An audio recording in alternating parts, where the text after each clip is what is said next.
Hey, I love therapy, and in fact, I've been going to therapy since I was around 6 years old.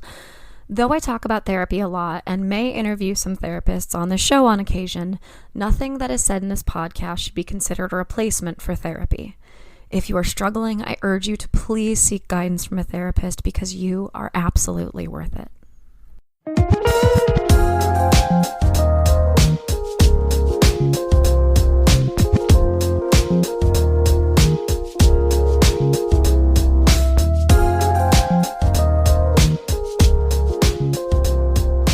Hello, everyone. You are listening to Wine, Dine, and 69, a podcast about dating, relationships, sex, and self-love. I'm your host, Rachel Dalton, feeling very cozy early in the morning in my bed. I have fresh sheets on and a little bit of, I have one of those lavender sachet things that you can put into the microwave and heat up. And so I have that. It's very luxurious. It's a rainy morning. It's finally spring here.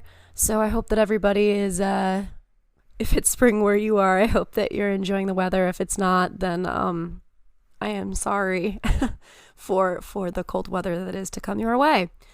But yeah, I hope everybody is doing well. I'm riding a little bit of a high, in all honesty. People who've been listening for a while may or may not know. I don't know if I've talked about it super openly, but I have been wanting to get into intimacy direction,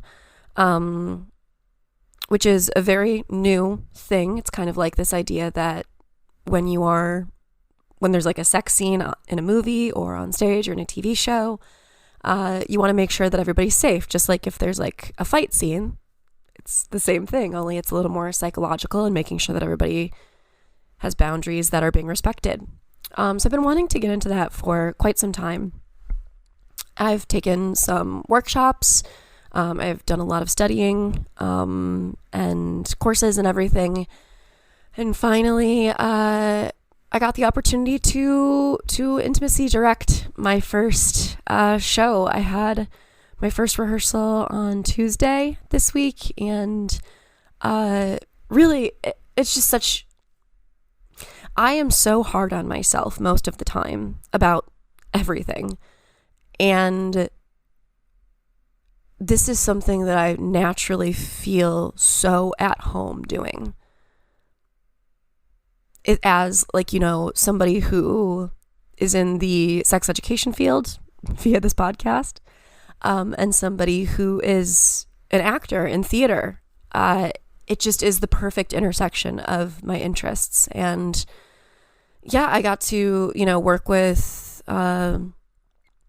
It's a very grabby show. So choreographing some of those things to make sure that both actors felt comfortable. There's a stage kiss. So I got to, talk them through that and really just try to make them laugh a little bit. I mean, you take it seriously, right?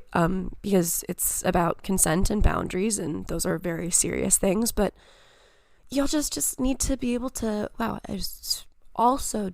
need to be able to acknowledge how awkward it is that, you don't know each other, you've known each other for a few weeks, and you're going to be jumping into these intimate scenes. It's a lot, and we really need to be able to laugh at ourselves. So yeah, I did that on Tuesday, and I just felt so at home doing it. And so I can't wait to pursue that a little bit further. It's really exciting. I kind of feel, I don't know, I was doing that TikTok trend of, the pandemic lockdown started 3 years ago around this time. And these are the things that have happened since. And I looked at what's happened in my life in the 3 years since, and I'm just holy shit. How did this all come together? It was so difficult and so painful as I was going through it. But now, it makes sense. And everything that I went through just feels completely worth it for where I am now. I never thought that I would be able to have a career that made me happy and that, made me feel financially secure. or that I would have like the balls or the guts, the ovaries, to be able to pursue, more theatrical, creative pursuits. But here I am doing it. I do real estate by day, and then I also do the podcast. I do theater, intimacy coordination now, intimacy directing. And, when I have a little bit more free time, in the next few months, I'm hoping to do more writing. And really, that's like my ideal, like, concoction of jobs, of passions. So I can't wait to see what comes next in that field. And, I also I never thought that I would fall in love again. I thought that was done and behind me, and that, I never thought that it would happen. And I'm so glad that I was proven wrong. And I'm so glad that I have the best friends and family by my side who didn't leave even when things were hard, and continued to love and support me and challenge me throughout it all. So it's weird to look at where I was 3 years ago and look at where I am now, but I'm really happy. And I encourage you to do the same thing. I encourage everybody to do the same thing. Look at where you were when lockdown started in 2020 and look at where you are now, because when you actually do that comparison, it's pretty stark, in all honesty. It's very stark. You really see how much has changed, how much you have changed. And hopefully, it's for the better. And if it's not, I can tell you from firsthand experience that you just need to keep going, need to keep pushing, need to keep doing the work. And if you do that, then it will get better eventually. It will. So, it's been your morning inspirational speech. I'm super excited for today's conversation. I have been wanting to interview someone who has been involved in sex work for a very long time. So be aware that we're going to be dealing with that topic. I know it's a kind of charged topic, but we're going to go there. So today I talked to Joslyn, who is just an incredible person and does some really, really cool work as a surrogate partner. And we'll talk more about that. We'll talk more about what it's like to be involved in sex work, what the laws are like, specifically in Canada, because Joslyn is in Canada. And some of the taboos and the misconceptions and myths surrounding it, because there is a lot. And what you think of when you think of sex work might not be the reality, and isn't the reality.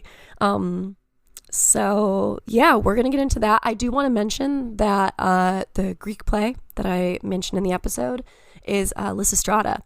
I studied that in college for my theater degree.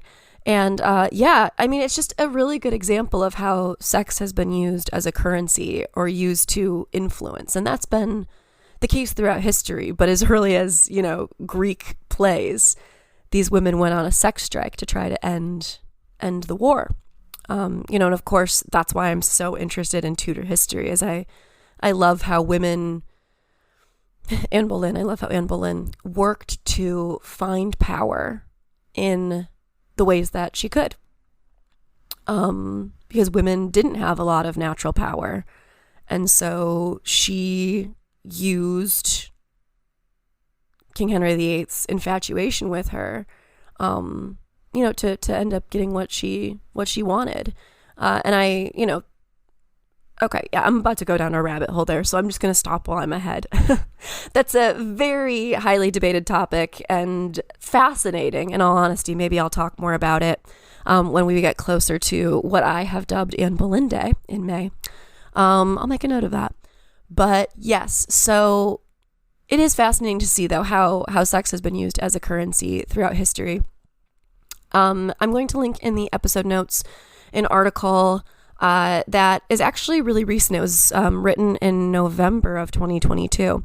and it's about, it's titled Why Sex Workers Are Suing the Canadian Government Again. And it talks about the sex work laws in Canada, which Joslyn and I discuss in this episode, and the discrimination that sex workers still face. So check that out. I wanted to mention it off the bat just because it is a more recent article. And yeah, other than that, I'm trying to think of what else I got, but I think that that's it. Take some time to reflect, think about where you are now, where you were 3 years ago, and how far you've come. You might be surprised. And yeah, I would encourage you with this episode to keep an open mind. I think that a lot of people are pretty closed off to learning about this topic, but I encourage you to just kind of throw all of that away and go in with an open mind, and be open to changing your mind, be open to learning new things and hearing new experiences. Because this is a really, really good conversation, and I hope that I learned a lot. So I hope that you do too. Without further ado, I'm going to cut to a quick commercial break, and then please enjoy my conversation with Joslyn. So CBD is great, right? Sex is great, right? Okay, so what happens when you put the two of them together? What you get is a honeypot CBD infused personal lubricant. Created by a couple who is wonderfully in love, Dennis and Jesse, Honeypot is the perfect lube to level up your sex life. They also have an intimate romantic massage oil to get you revved up and started called Romantic Escapades. You're definitely going to want to try these products. This wonderful couple put a ton of work into them. And if you want to learn more about them and their story, you can go ahead and visit that episode. Episode 59. Wouldn't it be great if it were 69? It really would have been. Oh well. Anyway, give Honeypot a try, give Romantic Escapades a try, and let me know what you think. You can go and learn more about them at fantasticescapades.com.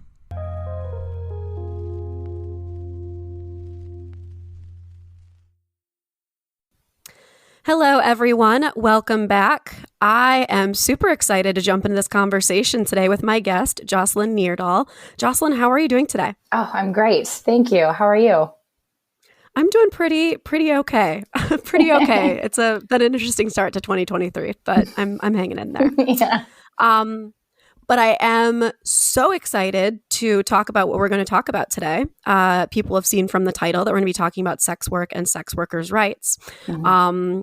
And so, yeah, let's jump into it. Let's kind of start by you telling us a little bit about you, what you do, and how you kind of came to be involved in sex education, sex coaching, sex work, etc. Mm-hmm. Okay.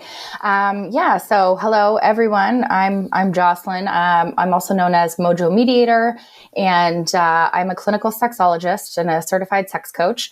And I came into that work by way of the adult entertainment industry, actually. I had sort of a very healing approach when I was in that industry, and I got engaged to be married. The long story short is I was trying to exit the industry, figuring out what else I could do.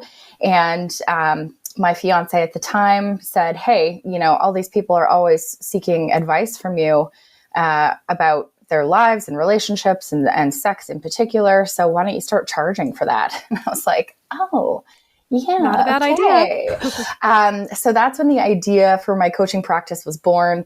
But I still wasn't certified in anything yet. And at that time, I was still closeted as a sex worker, and I wasn't willing to talk about what I like to call my field experience. So I was kind of like, well, what makes me an expert? Why would people want to come and pay me for my quote unquote expertise? Like, where am I getting this expertise from? So, I shortly after that, my relationship deteriorated, and, I started working as a surrogate partner for people with physical disabilities. And then I registered for the program that I got my certification in. And then along that timeline, I ended up doing a Vice documentary and kind of coming out about my sex work history. And so by the time I graduated my program and got the degree, I was very much out about my field experience in the end anyway. So it kind of ended up working hand in hand. But that's how I ended up coaching people. I was basically trying to exit the adult entertainment industry. And I thought, hey, I'll start a coaching practice. Yeah. And so you said that you started off with surrogate partner work. Go ahead and tell us a little bit about that. Yeah, I didn't start out with surrogate partner therapy. I actually started in erotic, parlors, like a massage parlor. And I worked for different out-call agencies, and I did, I danced, I did bachelor parties. I did all manner of different forms of adult entertainment. And then when I got engaged, it was like, okay, it's time to move on from that. And I thought that working as a surrogate partner would have been a great way to sort of meet in the middle. But my partner at the time wasn't comfortable with me working in that way. Even if I wasn't having full intercourse with clients, he wasn't comfortable with me touching other people. So as soon as I met the owner. Her name is Trish St. John. She runs a fantastic agency here in Vancouver, BC. It's called Sensual Solutions. And it's an agency that is catered specifically towards folks who have physical disabilities and helping them get their touch needs met. So when we met and we had an interview, it was supposed to be half an hour. We met for coffee, and 3 hours later, we were still talking. It was like a meeting of the minds. And yeah, so we're still very close to this day. We do a lot of advocacy work together. And so as soon as my relationship deteriorated, I called her up and I was like, hey, I'm ready to come and work for you. And that was, 7 years ago, maybe. So yeah, it's been quite some time. And I found that it's very fulfilling. I really enjoy working in that capacity because I was approaching my adult entertainment work with such a healing attitude anyway. This type of modality really suited me a lot better. And there's more of an educational component to it as well. So it's not always just a straight up adult entertainment session most of the time. Sometimes it's a lot more educational. People want to know about anatomy, or they have questions about how to put a condom on, or, things like that. So I do a lot of teaching in that capacity also. And I really enjoy it. I think it's the best job. That is such cool and important work. I think it's something that I knew in the back of my brain was a thing, but it wasn't until you mentioned it that I was like, oh yeah, that is a thing. So this is working with partners, one of whom is disabled, and are both partners in the space at the time, I assume? It has happened where I've worked with couples who both have a disability. So sometimes I'm there as a facilitator to help them access each other's bodies. So I put them into position, or like I say, I help put on a condom or take off a condom if they don't have the dexterity for that. And then I leave the room, and then they call me back in when they need me. That's happened. There's also been times where they've asked me to stay in the room, and that's fine too. And then there's times where there is no partner, and I'm acting as the partner with the client who has whatever disability we're facing. So sometimes I'm acting. That's where the surrogate part comes in, of surrogate partner therapy. And so sometimes I'm walking them through what it would look like to gain enthusiastic consent, or to, turn somebody on, or to figure out what turns them on. Something we do a lot is what we call body mapping. So quite often folks who are dealing with a physical disability of some sort don't have the opportunity to explore their bodies the same way that we do when we're growing up. Whether that be because of a mobility issue, or a dexterity issue, or a privacy issue. They just don't get any privacy because they always have a care aide or a parent, or they live in a group home or whatever. So having a designated space with somebody who is trained to hold erotic space for you and be non-judgmental and allow you to explore can be really valuable. So that's something that I do more often than not, is really a lot of exploratory work, and sort of helping people figure out what they like, what they don't like. I've even had folks say, I'm not sure if I'm gay, and that they've never had any opportunity to explore that because they don't have a crazy college, wild phase like we've had. They just don't have the same access to having those types of exploratory experiences like we do when they're growing up. And so I'll say, sure, let's sort this out. Like, you want me to, let's put some stuff up your butt and see if you like it. Like, we can do that, like we can sort of figure this out, figure out what it is that you like and what feels good and what feels true to you. And so it's always different. No session is ever the same. And it's all about really just helping people get comfortable with what their sexual identity is going to look like. Sexual expression is something that we're not really taught how to figure that out. And it's a great gift that I'm allowed to help people sort that out, be a partner in that for people. And I see what you mean in terms of like sexual healing. I think that a lot of people, wouldn't understand what you meant, but the way that you just spell it out, it's just like, no, well, that's obviously like really important and good work. That is helping people to get in touch with themselves and, with partners, etc. Yeah, absolutely. And like, even if you don't have a physical disability, surrogate partner therapy can be very helpful if you're getting over, let's say, like a sexual assault. And you can do a lot of great healing in therapy where you're talking things out. And that's great. And I'm a huge fan of therapy. Don't get me wrong, but there comes a time when you might be in the throes of being with somebody physically, and as healed as you feel mentally, your body might still react in a certain way. And so having a surrogate partner, walk you through how to navigate that when your body is reacting in a safe space. I know some women who've worked with male surrogate partners to do just this, to get over the trauma that's still being held in their bodies after a sexual assault. And after working for 6-8 weeks, whatever the, prognosis was for them, they are in a completely different space and able to handle being physical with their partner again in a way that they wouldn't be able to get to just by talk therapy alone. So there's a lot of different uses for surrogate partner therapy. Mine does focus a lot on the people with physical disabilities, but there's a lot of great things that can come out of that work. Yeah, that is so cool and very, very healing. Now, I know that you're a huge advocate of sex workers' rights, and you are in Canada, so we're going to be talking primarily about Canada's relationship with sex work, right? But what do those current rights look like for sex workers in Canada? Yeah. Okay. So, sex worker rights in Canada. Canada is funny because really, arguably, they were kind of pretty progressive in terms of prostitution laws from like the early 1900s up until about 2014. It was legal, but there were 4 laws in the Canadian Charter of Rights and Freedoms that made it very difficult for sex workers to operate safely. One example would be it was illegal for you to operate in a bawdy house, BAWDY, bawdy house. So that means like I couldn't get together with my friend and rent out an apartment and work out of it together for safety because it would be considered a bawdy house. So like that's a safety issue.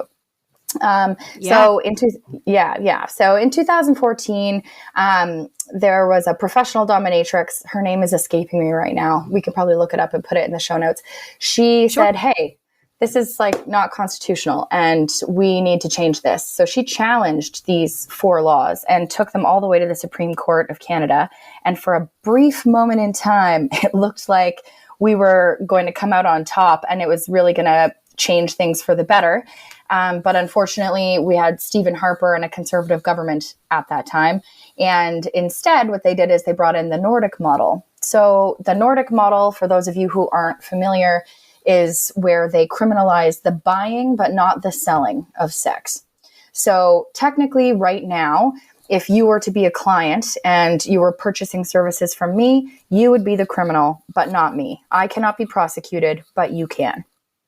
Now, that's not, and the Nordic model also exists in a couple different states in the US. I'm sure, I think at Portland and a couple of places like that also are operating under the Nordic model. And it comes from a belief that you can end prostitution if you cut off the demand. There will be no supply if you cut off the demand, is sort of the thinking behind that. I think that's wishful thinking.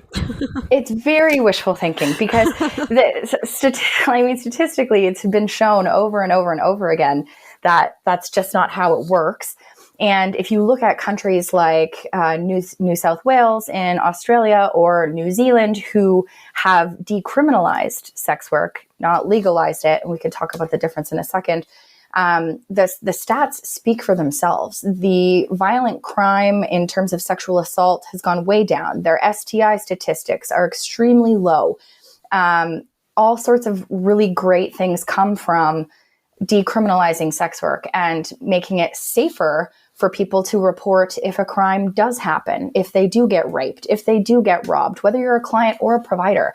If something bad happens to you, you're far less likely to report it if you are concerned that you are going to be taken in as a criminal yourself.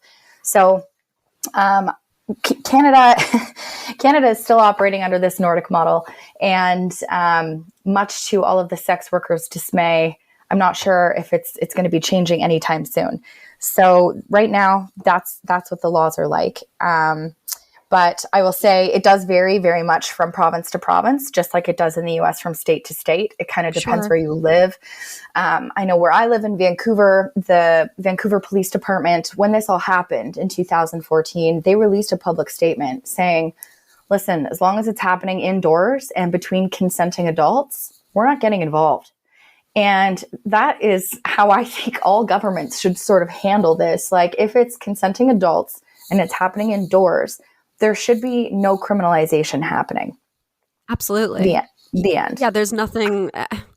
And there's so many things about like the history of sex work that, are so gender based and about power rather than, and we can get into all of that, but it's frustrating that, I don't know. I just think that is the best approach to take. Like two consenting adults, who cares if money is being exchanged?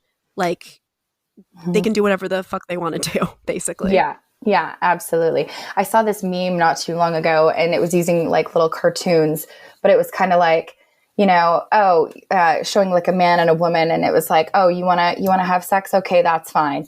You wanna have sex in front of a camera? Okay, that's fine. You wanna have sex but pay me money? Nope, you're arrested. It's like, okay, it makes no sense, but the bottom line is, as long as it's happening between consenting adults, then there really should be no issue.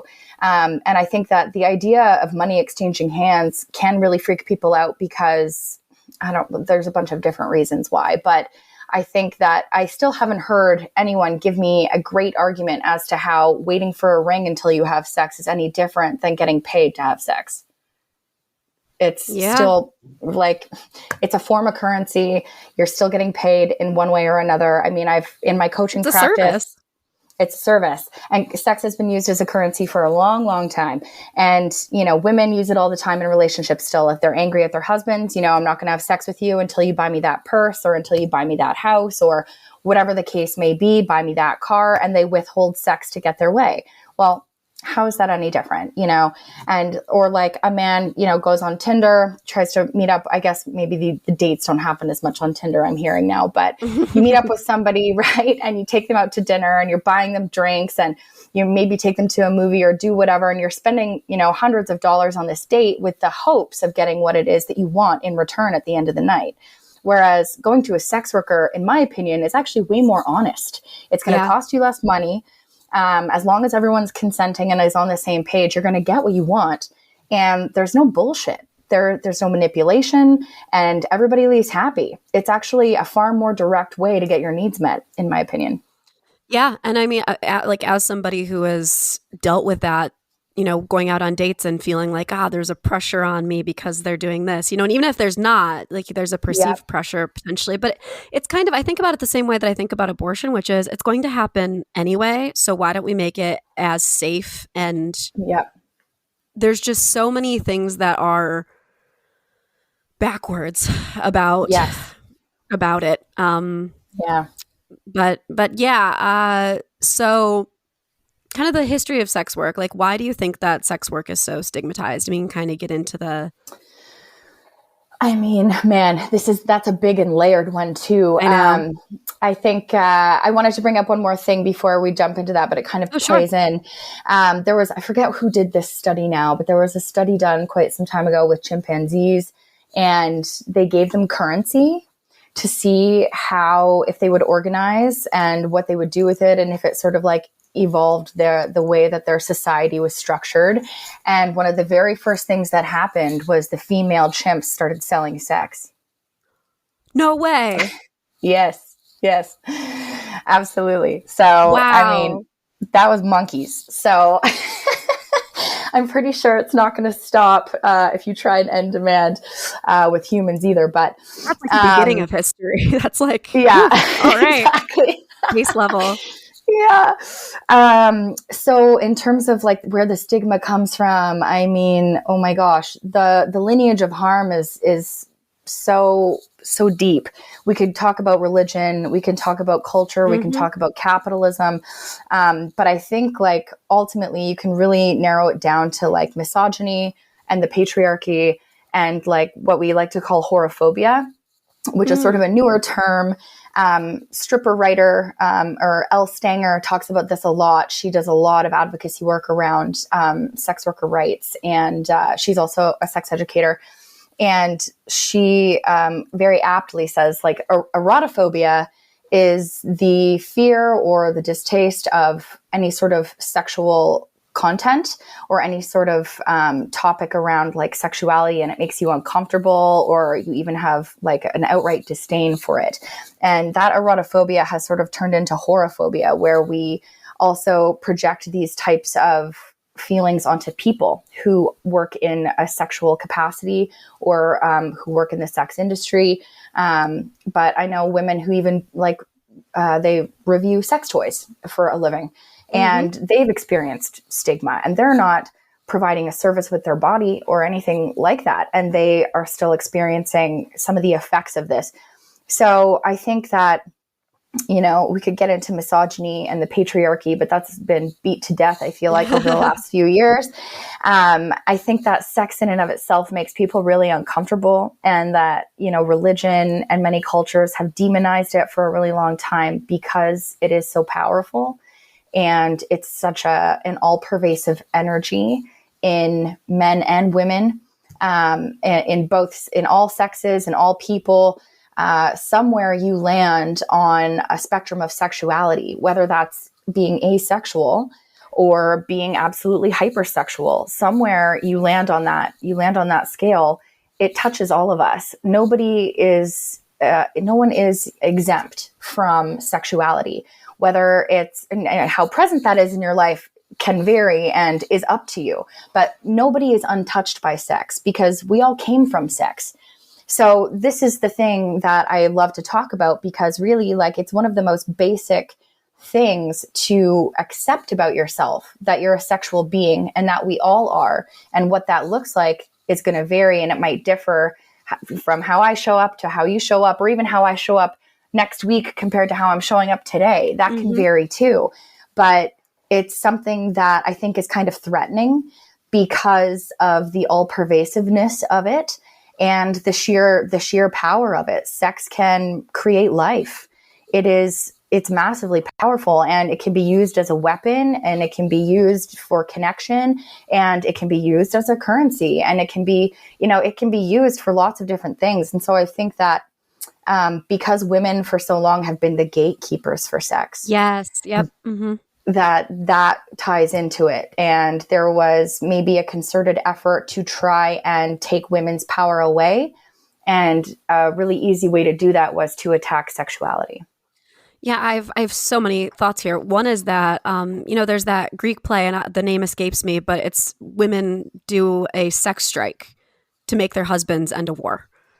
And that's I forget what it's called, but I studied it. And I mean, there's that. There's also this idea that people are being afraid of the fact that sex is pleasure. I mean, there are plenty of people out there who think that it is, or at least they say publicly that they think that it's strictly for procreation and shouldn't be for anything else.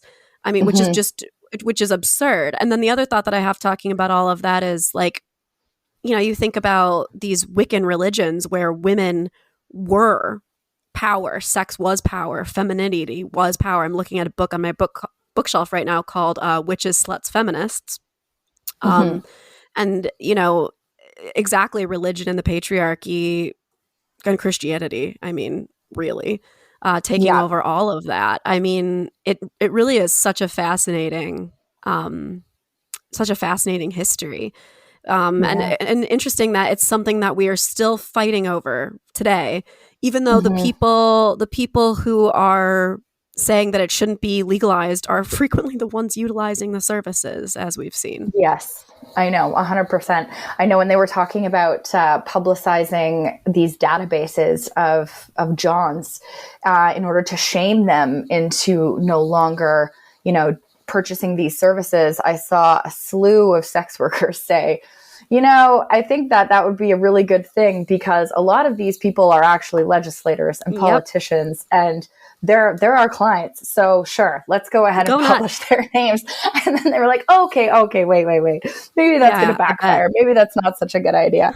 But I love what you said there because I think that you hit the nail on the head in terms of talking about pleasure. Pleasure has been equated with hedonism for a long time, and which, like overindulgence, and, that's a sin, gluttony, all of that, it's been said it's a sin. So a lot of people have said, oh, well, it's not okay for me to feel good then. They're not drawing the line between getting absolutely obsessed or immersed or being hedonistic or gluttonous with it and just being okay with allowing yourself to experience pleasure.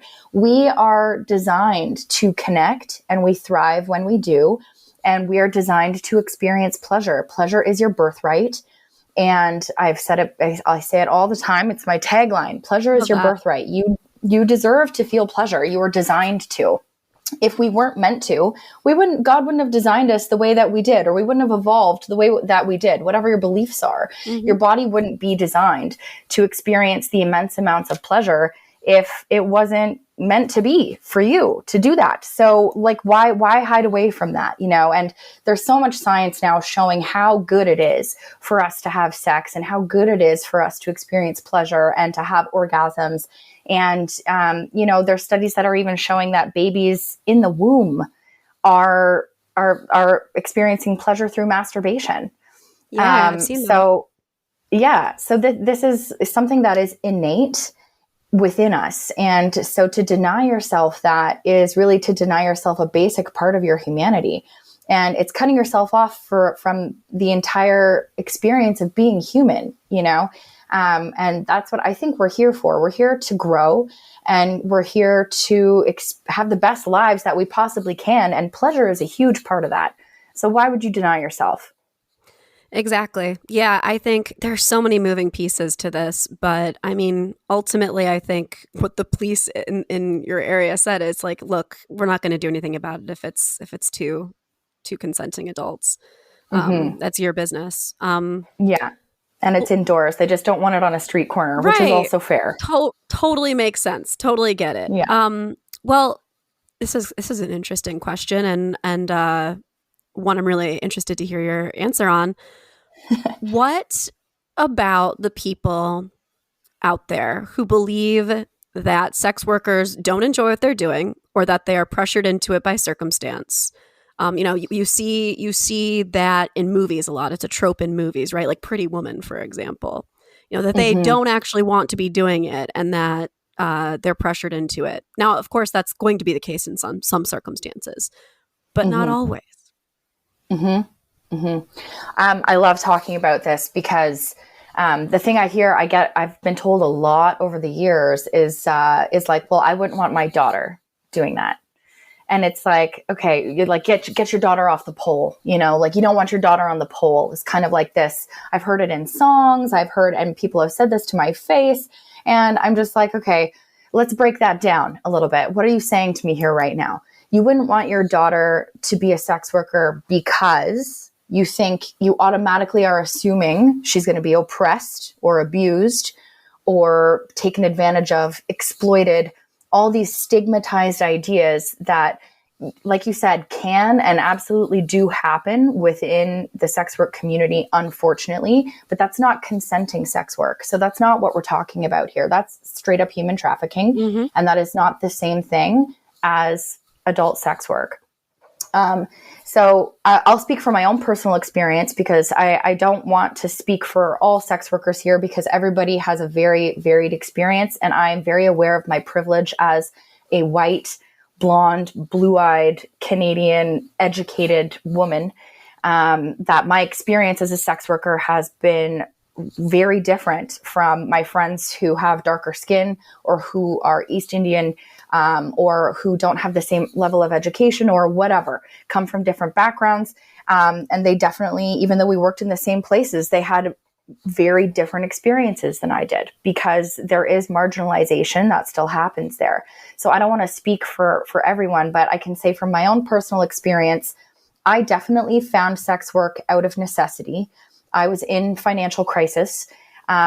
As is very common, I have found in my decade of being in this industry, in and out of this industry, that is the most common thing that I've heard as to how people started. So usually there is some type of financial strain or financial stress. And in my case, I needed thousands of dollars yesterday, and I didn't know how I was going to make these large sums of money in the short amount of time that I needed.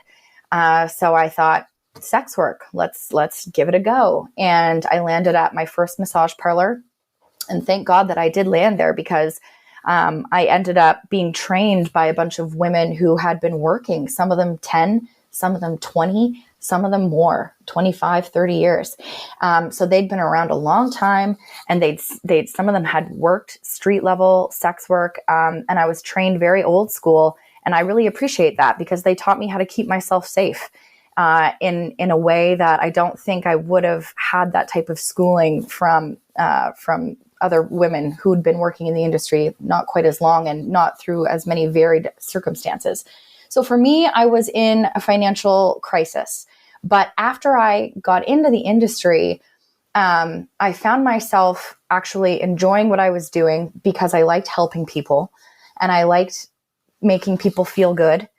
And more often than not, I was able to enjoy myself as well, which was pretty taboo to admit at the time. So, but I can talk about it now on this podcast.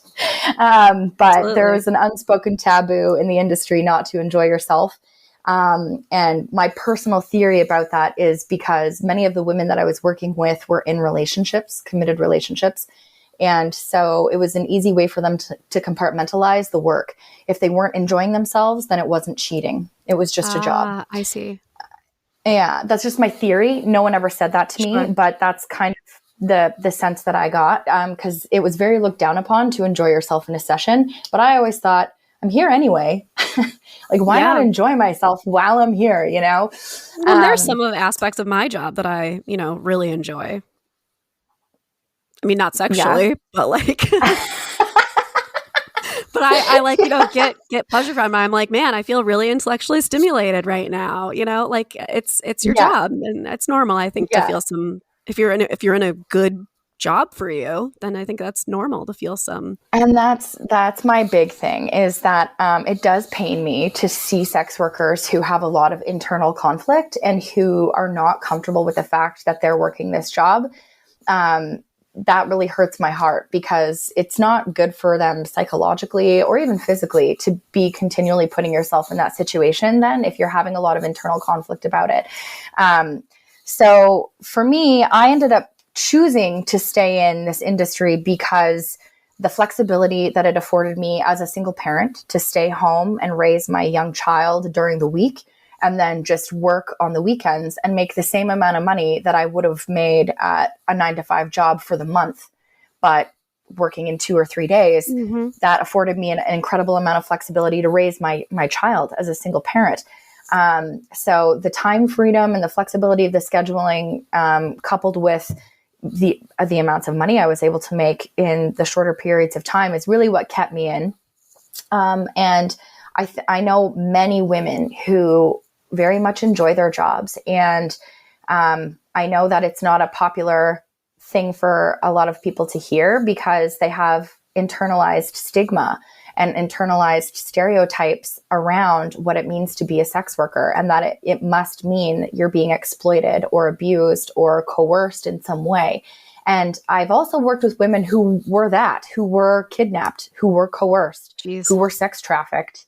And yeah, it's terrifying because you don't think that's happening where you live, and you're absolutely wrong. It is happening in Canada, in the US, still to this day, and it's frightening.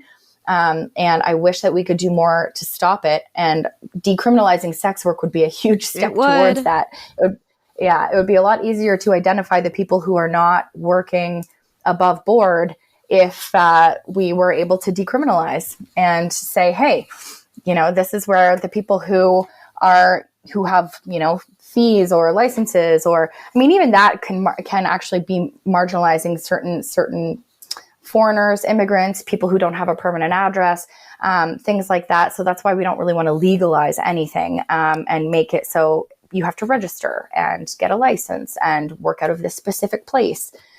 Because that's still going to create barriers for a lot of the people who need this type of work the most. But I know, of these women who, getting back to the ones who I know who were trafficked or coerced or kidnapped, they are still choosing this work now because they feel comfortable in the work. And a lot of the things I just mentioned, it's the money, it's the time freedom, it's the flexibility of scheduling that keeps a lot of people in.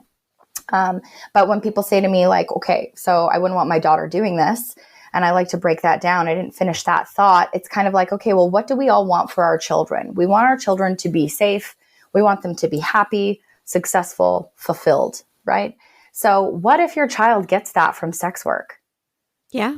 What if working in a job or working at a strip club or working as a cam girl gives them security, financial security, and flexibility to be doing whatever, building another business or completing a degree, or, or being a parent, a single part-time parent, whatever that is.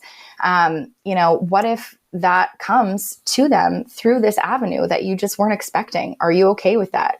Can you switch your mind frame around to accept the fact that this is actually benefiting your child in some way that you couldn't see before? And I think those are the conversations that don't happen as often because we have a lot of media stereotypes that do perpetuate harm and lead to actual violence in real life for sex workers. We don't see sex workers portrayed as too much else other than, a drug addict or a villain or someone to make jokes about and kill off, Right. So that leads to a lot of stereotypes, whether you realize it or not, that you're holding in your mind about sex workers being less than human. And it is unfortunate that still in a lot of law enforcement industries, they actually have terminology. I just was listening to a podcast the other day where they were talking about this. And there was a term that they used this was in the US, in the police force. And it was, how did it go? No humans involved. So when a sex worker is killed, they actually have a term, and it's NHI, no humans involved. I'm sorry, what? Even though somebody was, yeah. I forget the name of the podcast. It's a girl. It's called the Strippers Guidebook or the Strippers Playbook. Oh, I'll have to get the name for you after. I've seen that one. Yeah. So they had an episode on this, and they were talking about that it's an actual term that the police force uses when a sex worker is murdered, no humans involved, because they're literally classifying sex workers as less than human. That's so fucked up. It's so fucked up. Yeah. It's So, oof. And that's the fact of the matter is by decriminalizing, going back to this idea, I wouldn't want my daughter doing it. I could see some parents being afraid of well, that might bring, pleasure to my daughter, might help like be really beneficial for her career at this time in her life with the flexibility and all those reasons that you mentioned. But I don't trust other people. And I can completely understand that idea that like, yeah, there are shitty people out there. But the fact of the matter is decriminalizing is going to make it a lot easier for these things to be safer. Yes, that's right. A lot easier for things to be safer. And the fact of the matter is, your daughter can be harmed in college. She's more likely to be sexually assaulted at a frat party than she is at a club doing sex work. Yeah. That's true. And like, honestly, I think the skills that I've learned working in this industry, being able to read a room, being able to size a person up and down in a matter of minutes, like, are they too intoxicated? They're obviously on drugs. And just how they talk to you or how they try and touch you within the first few minutes tells you a lot about how they're going to behave and how they're going to be if you're going to spend an hour with them. So I got pretty good at being like, I think that I don't want to go upstairs and give you a private session because you're already being really disrespectful and not listening to me down here. Right. So what's going to happen if we go upstairs and close the door? Probably not. I got really good at my boundaries and expressing what those are and setting those pretty quickly, and also safer sex. I mean, I honestly was not that conscientious before I became a sex worker about things like fingers going inside me not being clean. Right. And this is something I never even considered when I was growing up in high school or as a young adult. But after being in sex work, I thought, oh my God, of course, why would I ever let anybody without clean hands go near any of those bits? But I never considered it before, or having one hand for me and one hand for a client, being really aware about cross-contamination, and just lots of little tiny things that have kept me safe and with negative STI results all these years. I'm very lucky, but I'm also very stringent about my safer sex practices. And that's another thing that I think is frequently associated with the stigma of sex workers, is that like we're dirty and that you're much more likely to get an STI from a sex worker, when in reality the reverse is true. You're actually much more likely to contract something from a girl that you pick up in the bar than you are going to a consensual sex worker, because it's our job and our livelihood depends on maintaining our health. So you better believe that we're on top of that. We're getting tested regularly. We're using condoms. We're using dental dams. We're using female condoms. Most people don't even know what those are or that they exist. We're using latex gloves. We're using, like, we have all of these things in place so that we can stay safe. And the general population just doesn't operate like that. Yep. Forget about using all of these barriers to keep yourself protected. The general population's not on top of their testing either. No, they're not. So I can't tell you how many times I've talked to my civilian, if you will, my civvy friends, who they had gotten gonorrhea of the throat because they gave some guy a blowjob without a condom, because most people don't give blowjobs with condoms unless they're sex workers, I've found. But then she got gonorrhea of the throat and she didn't even know. She had a little bit of a cough, but luckily she was on top of her testing, and lo and behold, she has gonorrhea in her throat and she had no idea. And of course, the guy who gave it to her had no idea either, because he's not getting tested. And this is, what I see more often than not. So again, the stigma really comes down to a lack of information and a lack of education. A lot of it's based on stereotypes. Yeah. Again, like what you see in the movie of like, that's just not the I mean, it is the reality sometimes, but as you said, that is different from real sex work. What you see in those movies is more, I mean, like you said, it's trafficking. It's human trafficking, because those are people who are not there of their own free will. Yeah, for sure. Okay. I'm trying to think of the next question I want to ask you. I have so many. Well, I wanted to touch on something that you had just said there too, because I know, especially with the Super Bowl that just happened, the word trafficking has been brought up a lot in headlines and in the media. And again, I want to reference Elle Stanger, or a stripper writer who does a lot of work around educating people around this difference, because sex trafficking is used a lot by the media and even police forces to relabel actually prosecuting consenting adults because they get more funding when they call it sex trafficking. No shit. And they get more public support too, because the public thinks, oh, they're saving kids, when in reality, they're actually just getting in the way of adults accessing services consensually. And if most people knew that that's where their taxpayer dollars were going, I think they would be pretty upset about that. So that if you see these articles, I would like to invite you to be gently curious and look at some of the wording and see, like, if they have charged any of the people that they apprehended with solicitation, then you know that they're actually arresting adults.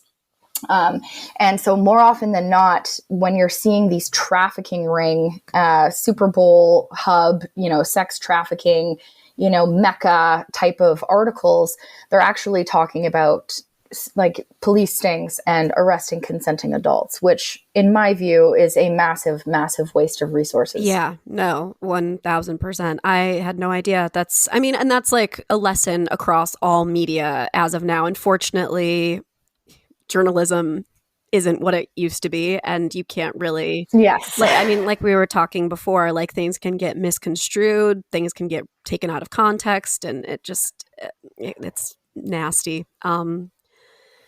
It really is. Well, all right. So I have a question that's I've kind of had to start dealing with this. How do you handle the misconception that if you're outspoken about sex, if you're a sex worker, then you must be promiscuous and you must want to have sex with me? Oh man, yeah, I love this. Okay, I love this question because actually, I get that a lot too. Like, oh, you're a sex worker, so you must just sleep with everybody and be this gigantic slut. When in reality, actually, I'm the least slutty out of the group of my friends. All of my friends are actually very happily, openly slutty, and more power to them. They, that's great, but I've never been that way. I've never been overly promiscuous ever my entire life, and I'm still not. And I know that there is this misconception like, oh, well, she has sex for money, so she must just fuck everyone. And no, that's not true. I say no to clients even. Not all money is good money. And again, that's a privileged place to be. I'm in a place where I'm able to say no if I don't want to see a specific client or do a specific session. And it wasn't always that way. Sometimes you are in a position where you need the money and you can't say no. But then again, I wouldn't necessarily call that consensual sex work because you are feeling coerced, whether that be by capitalism and not necessarily another person. It's still not in the same category. So it's more of a survival sex work is what we call that. Like you're doing the sex work out of a need to survive. And that exists absolutely. And it's more so, okay, I'm tripping over my words because I have so many thoughts right now. I volunteered in the downtown east side for quite a few years with a fantastic organization called PACE here in Vancouver. And we worked, it's an organization that is by, with, and for sex workers. And they do a lot of support and harm reduction. And it's for all sex workers, but the majority of the population that we did serve was downtown east side Indigenous peoples because they were the most systemically oppressed by the economy and by racism and through generations. And so generationally, they were just set up to be far less privileged and have far less access to the things that you and I had when we were growing up. And so survival sex work is far more common in those types of demographics. And there is definitely an economic or socioeconomic tie there, a correlation there. But I digress. So how do I handle the misconception about being promiscuous? I will just straight up say, that doesn't mean I'm going to have sex with you. Like, being sex positive doesn't necessarily mean that you're going to be having sex all the time. Being sex positive is also about being non-judgmental about how other people want to express their sexuality. Being sex positive is also about being curious about your own sexuality. It can mean being open to having conversations around this with people like if you have a young child in the house, or if you have young cousins or whatever, getting rid of the shame and stigma around, body parts, or asking questions, which is totally natural and totally common for young people who are figuring out this world and navigating their bodies and puberty. It's absolutely normal for them to be asking questions, but very often it's very triggering, especially for an adult who maybe has their own triggers around sexuality from their religious or cultural upbringings. And so they might react with, oh, that's not appropriate, or, oh, like really shut it down and sort of shame the question. And that can lead to a lifelong internalized shame or stigma around sexuality. Like, oh, I'm not supposed to talk about that. I'm not supposed to think about that. I'm not supposed to touch that. And so sex positivity can also be just being open around answering questions, around curiosity of about bodies or puberty or sex, whatever that is. So sex positivity does not necessarily mean you're having sex all the time. Sex positivity is a way to approach sexuality. It's about how you think about it, and it's about how you respond when other people approach you, whether that be a young child or an adult. And so I like to kind of break that down because, I think sex positivity is often conflated with just having lots of sex all the time. And hey, you can do that too, and that is great. But just because you do that, I mean, I actually know a lot of people, well, I wouldn't say a lot, but I can think of a couple people right now who are very sexually active, but I would not describe them as sex positive people because they're not necessarily open about LGBTQ, or they have sort of triggering views about the trans community, or they are very judgmental if you're having sex outside of marriage, or if your sexuality doesn't look like what they're doing, then it's bad or it's wrong. But they think they're sex positive because they're having sex all the time and they're so horny and they're all about the sex. But really, they actually have very sex negative views. And so I think it's really important to note it's about how you think about it more than how you do it. Louder for the people in the back. Yeah. I think it goes without saying, but apparently there's a correlation there in the brains of some people. I don't get it, but well, how would you say that your history in sex work has impacted your coaching practice?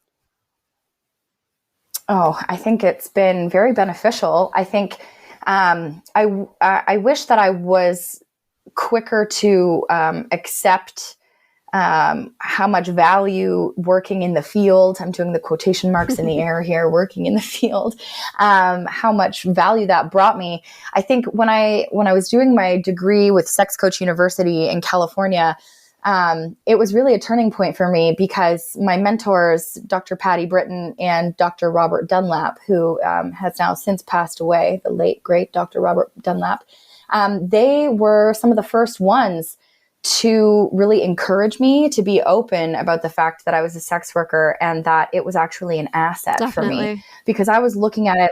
Yeah, I was looking at it like it was a deficit. Like, oh man, I should be careful about this. Like it could get me in trouble, or people might not want to deal with me because they know that I did this in the past or whatever. And they were the first ones to really sort of help me change my mind around that. And it was actually one of the first trainings that we had. And they had me go first. I was a volunteer helping them run this training. And they said, okay, Joslyn, we want you to go first, introduce yourself and tell us about who you are, why you're here, and what you want to do. And I was like, oh, of course you're going to pick me first. And I thought, okay, I'm just going to balls to the wall. I'm just going to bear it all, And so I said, okay, well, I'm a sex worker and this and that. And I introduced myself, but I said it out loud. And then the person next to me, who was a an elderly gentleman who we ended up having quite a great relationship, a mentorship relationship after this. But he said, well, since she shared that, I'm going to share this too. I used to be a sex worker right here in LA 20 years ago, and nobody knows. He's like, not even my husband knows of 20 years, blah, blah, blah, blah. But because she shared it, I'm going to share this. And I thought, oh my God, this is crazy. Yeah. And then, everyone went around the circle, and then they made everyone say, you guys, you work in sexuality. So actually you're all sex workers. And then they made everyone in the circle say, I am a sex worker. And everyone repeated, I am a sex worker in unison. And I was like floored. I was like, I can't believe this is happening right now. So they were really integral in helping me sort of shift my mindset around viewing that as an asset. And how it's benefited me in my coaching practice. I mean, I've seen thousands, if not, I don't know, maybe tens of thousands. I'm not quite sure. I've seen thousands and thousands of people's sexualities. I've seen, I've been privy to, people's kinks, people's fetishes, people's dysfunctions. What works for them, what doesn't work for them, the shame that they have. Maybe sometimes there have been people who come to me because they couldn't tell their partner what it is that they really want. And so that's kind of where a lot of my coaching practice was born out of also, because I feel like if people could get more comfortable around having discussions around sex, then a lot of misunderstandings and betrayals and like the deceitful part of sneaking around maybe and going unethically to have these needs met behind your partner's back, less of that would be happening if it was easier to have these conversations at home. And I understand why it's triggering for people to talk about sex or to bring up a fantasy or to talk about a secret fetish that you've never told anybody that you have. And I understand how frightening and how threatening that is. But when your partner reacts to you in a negative way, then it shuts that conversation down completely to the point where usually it's never going to be opened up again. And then they're just going to find a way to have those needs met elsewhere behind your back. So I really encourage people to get comfortable with learning how to have these difficult conversations. And if you don't know how to do it yourself, hire a professional, hire someone like me who can help guide the conversation and be a buffer between both of you. And so that we can sort of, not attack, but approach things as they come up. If your husband approaches you about the idea of having a threesome and you react so triggered and angrily that he shuts down and never brings it up again, I mean, is that a healthy thing for the relationship? I don't necessarily think so. Does that mean he's going to run out and have a threesome? No. And just because he brought it up as an idea doesn't necessarily mean that that's something that you need to entertain actually doing either. A lot of the time, discussing the fantasy and the idea of it is enough. Absolutely. More often than not. Yeah. So just because it's being brought up as something to discuss or as an idea to maybe talk about or throw around in like a dirty talk or a hot, play scene where you're just talking about bringing somebody in, that doesn't mean that you have to go out and necessarily do that thing. And that can often be enough to satiate that need or that desire or that curiosity. So I definitely think that being witness to how people have been approaching their sexuality for so long has helped me navigate how to coach people in my practice, because I've seen it on the other side. I've seen it behind closed doors. What happens when they don't seek out coaching and when they don't want to try and approach this in a healthy way or to find a win-win situation for both partners. So I feel like, it's helped inform me more so about what's common also, what's normal. A lot of people think that their fetish is so weird. It's so unusual. And I'm here to tell you, it's really not. Whatever it is, it's probably not that weird. And it's probably not that abnormal. I mean, there are some weird ones out there, and I don't even want to use the word weird, but there are some unusual ones out there that are less common. But most of the time, your foot fetish is super common. So common. so common. Or you're like, you wanting to smell armpits? It's not that weird. It's pretty common. Like there's a niche for that. And there are other people who think that way and who feel that way. You're not alone. So I think that it's helped me really sort of just normalize all sexualities, also be really accepting of, you know, what people want, what people need. It's not always going to be the missionary type of sex that you were taught. And that's okay. That's okay. You know, I think we're all raised with this idea that sex is supposed to be a certain thing.